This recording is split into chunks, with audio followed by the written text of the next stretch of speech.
If you're one of those who attend worship regularly, you know that we include some form of meditation in our services. And at home during the week, I do my best to meditate when I can. As you probably know, meditation is increasingly recognized for its many benefits, for our good health, productivity, cognition, and a lot more. And it's a really valuable practice to have right now.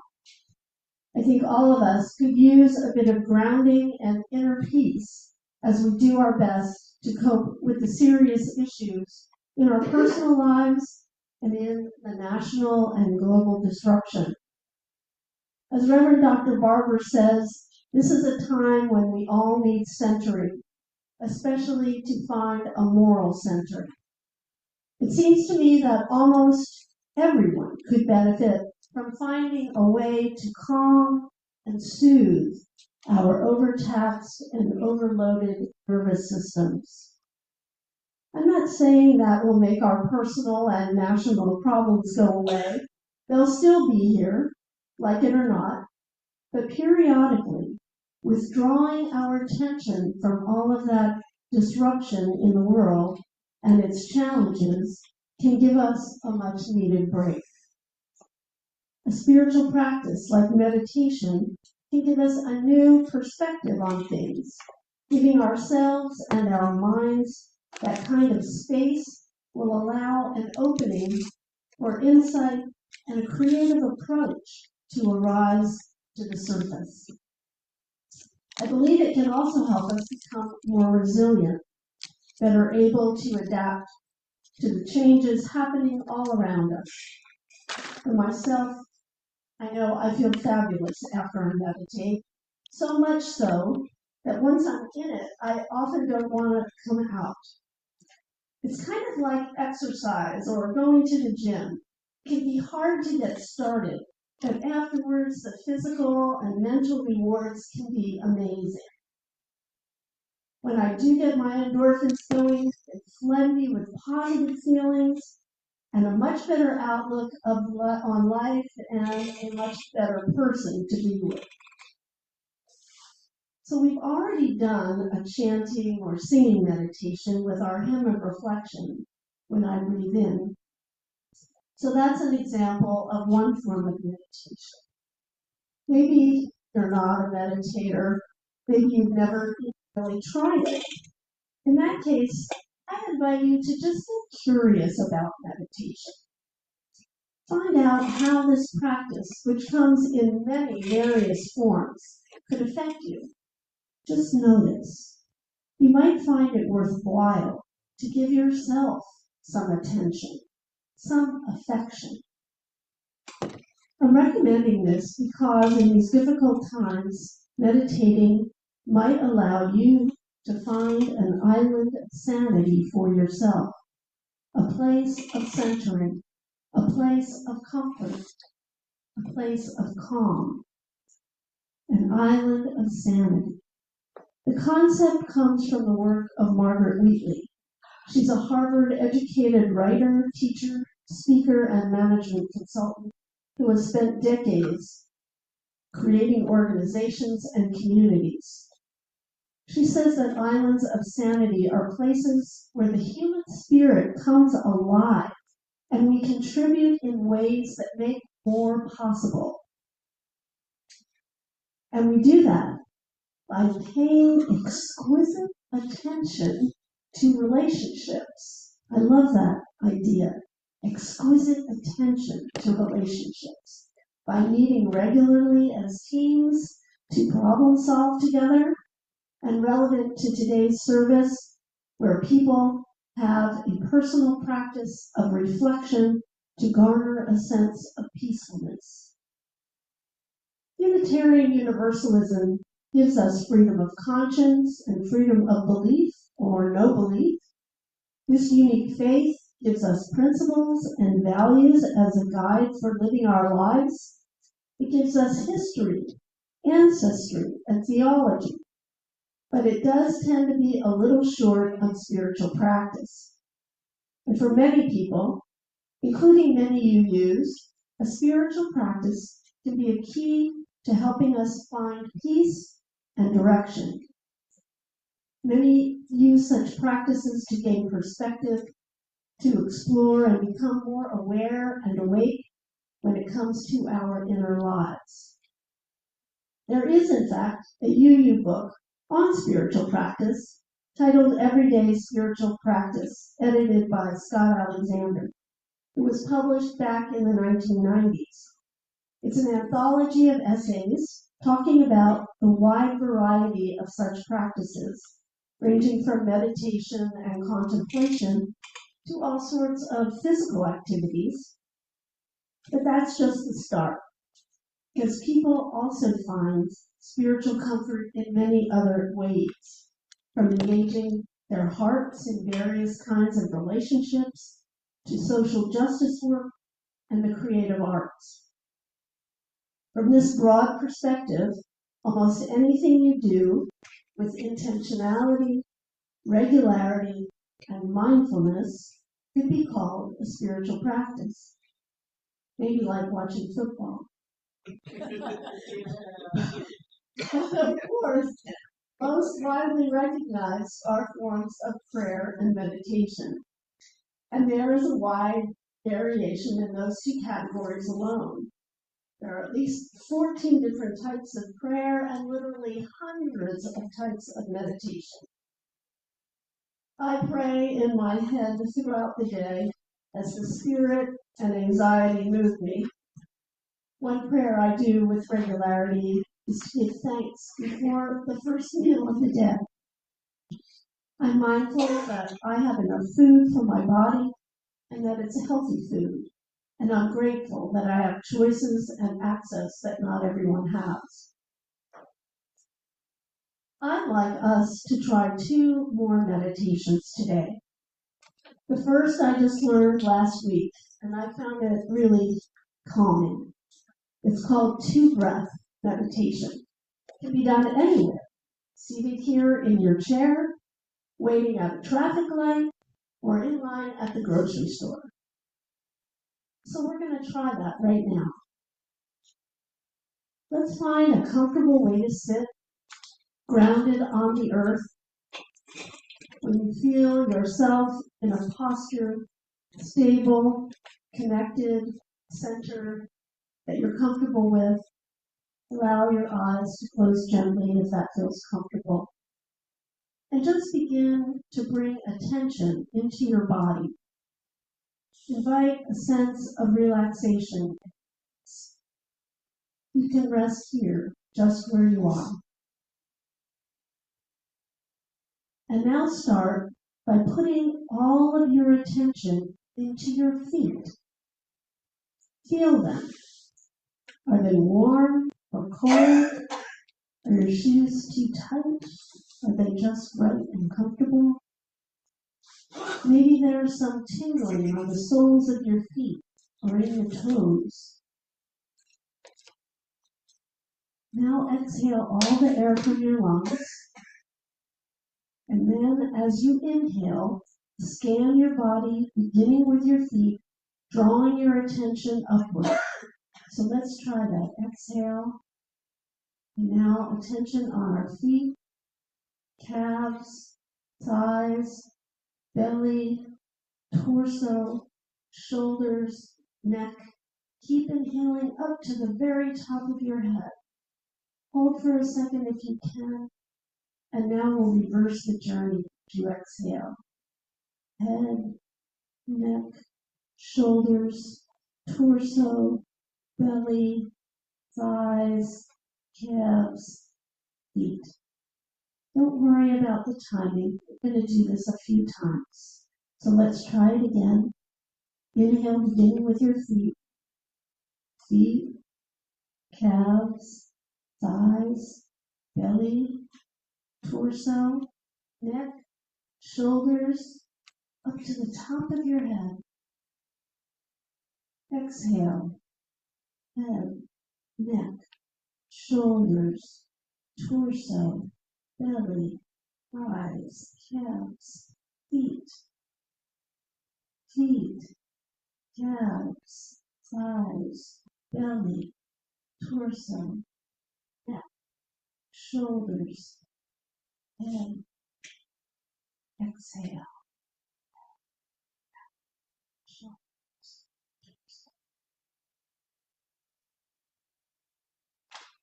Inhale.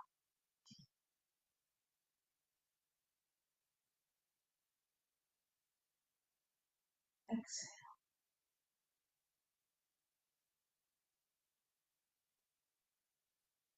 Down to your feet.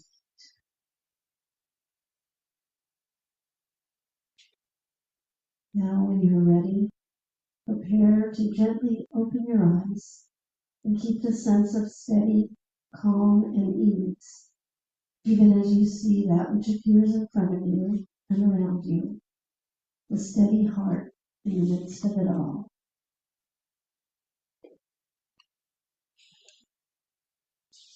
Two-breath meditation is a good one when you're in a situation personally or communally that needs a person who can keep their head, who can keep from panicking, so that we and others can speak our truth, be accountable to our communities, and not only survive, but generate new and better ways of being.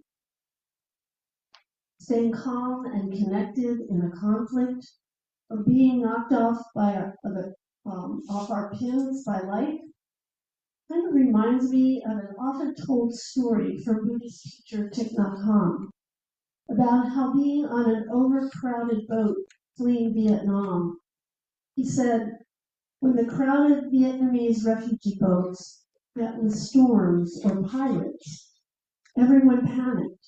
If everyone panicked, all would be lost. But if even one person on the boat stayed calm and centered, it was enough.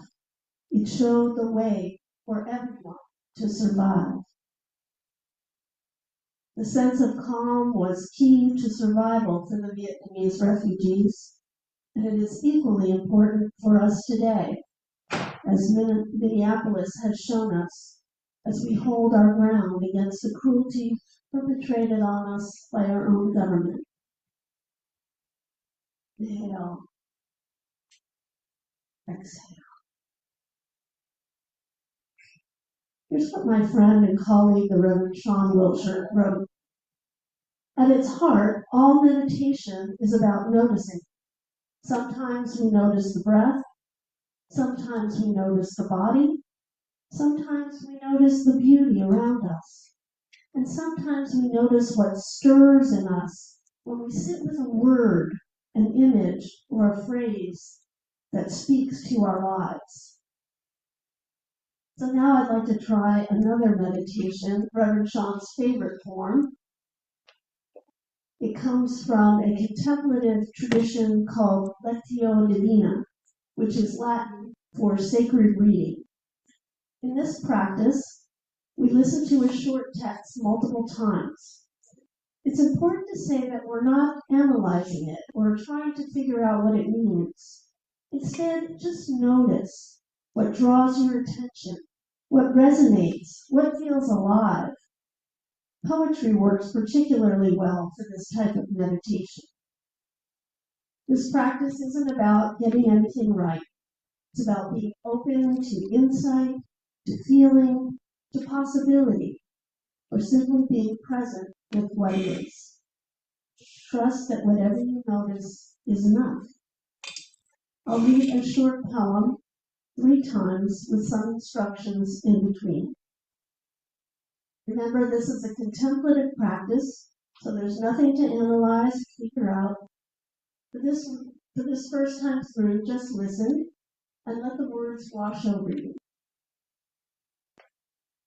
The poem is Community Means Strength by Starhawk. So we're just listening. We are all longing to go home to some place we have never been before, a place half remembered, half envisioned, we can only catch glimpses of from time to time. Community. Somewhere there are people to whom we can speak with passion, without having the words catch in our throats. Somewhere, a circle of hands will open to receive us. Eyes will light up as we enter. Voices will celebrate with us whenever we come into our own power. Community means strength that joins our strength to do the work that needs to be done.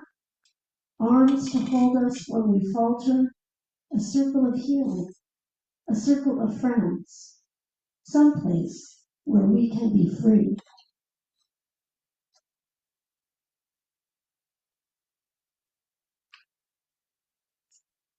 Now, as we hear the poem again, you might notice that a word, phrase, or image stands out for you. If that happens, gently hold it in your awareness. You don't need to ask why it stood out. Just notice it with curiosity. We are all longing to go home to some place we have never been, a place half remembered and half envisioned. We can only catch glimpses of from time to time. Community. Somewhere, there are people to whom we can speak with passion without having the words catch in our throats. Somewhere, a circle of hands will open to receive us. Eyes will light up as we enter. Voices will celebrate with us whenever we come into our own power. Community means strength that joins our strength to do the work that needs to be done. Arms to hold us when we falter, a circle of healing, a circle of friends, someplace where we can be free.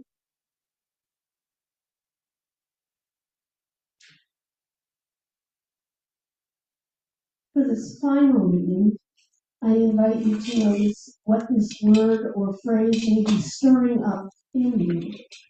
It might connect you to something in your life right now. It might bring a feeling or a memory or a sense of invitation, or it may simply rest quietly with you, and that is enough.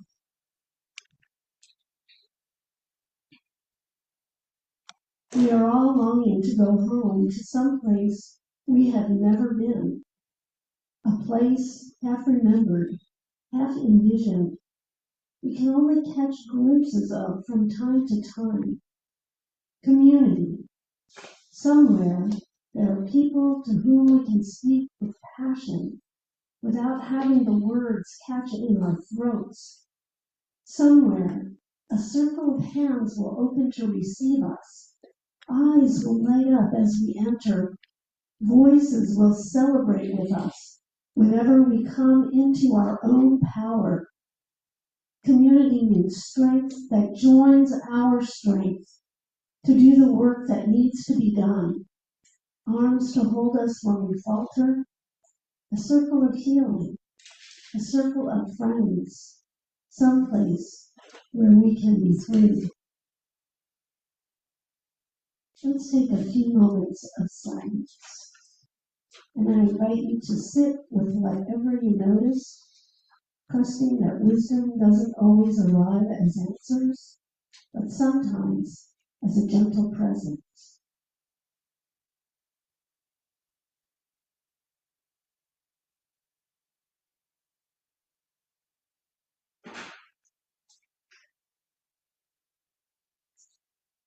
Now, as we come out of this time of quiet listening, I invite you to notice what you're carrying with you. A word, a feeling, a sense of holding something that you may not be able to put into words. My hope is that when the world feels overwhelming, when your heart is racing, when emotions arrive uninvited, when your body holds more than your mind can name, that you might go back to one of these simple practices. A pause, a breath, a word, or maybe a melody that reminds you to breathe in peace and to breathe out love.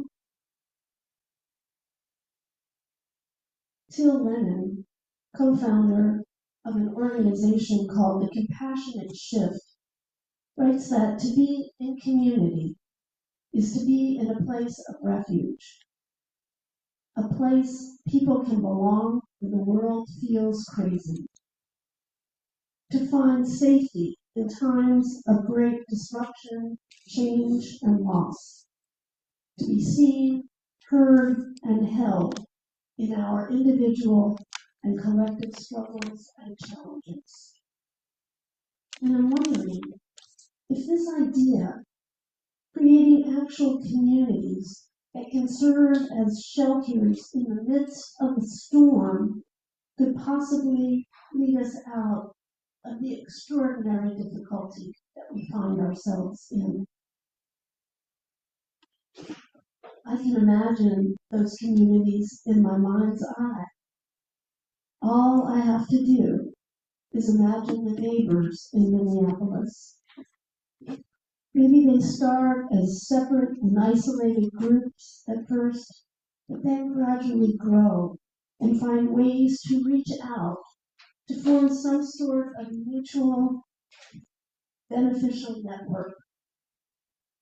And that feels very appealing to me, one that stirs my sense of hope in my heart. So while I'm suggesting that each of us might go within to tend our own nervous system, our own mental health, finding our own inner peace, that we might see our way toward applying this concept to our congregation as well. I actually believe that this congregation is, in fact, an island of sanity, a place where people who are currently adrift in turbulent waters might find a place to breathe, regroup, and begin to feel whole again. After all, haven't we joined together here to help build strong, resilient spirits for ourselves and others? And then, what if we reached out to other safe havens to build networks where we can help each other face life's storms? That sounds kind of powerful, doesn't it? Breathe in.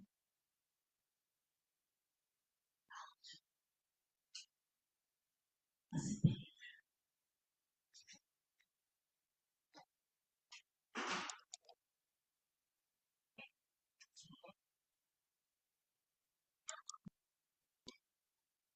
Thank you, Reverend Judy.